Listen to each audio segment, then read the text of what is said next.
In primetime news this evening, tourism interests delight in the strength of brand Jamaica as more high-profile foreigners choose to vacation here. A warning against the consumption of deer meat.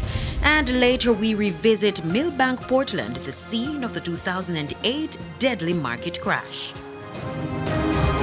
Good evening and welcome to Primetime News. We're live on air and online at onespotmedia.com. I'm Herman Green. And I'm Janella Precious with a preview of what's to come in the financial week. Here's Javon Keys. Thanks, Janella. Well, the local digital wallet platform Link has processed more than $1 billion in transactions. I'll give you the details later on. All right, thanks, Javon. From Javon to Jordan. Jordan, what do you have for us in sports? Well, Herman, and former England player has been appointed as a West Indies selector, so that's an interesting development. I'll give you more about that in a Primetime Sports Friday. There's also sports commentary, E-Prime and weather in this newscast. But before the break, the feedback question. Our feedback question this evening. What are some of your favorite Christmas traditions? You can share comments online, facebook.com/Television Jamaica and tweet us at TelevisionJam1.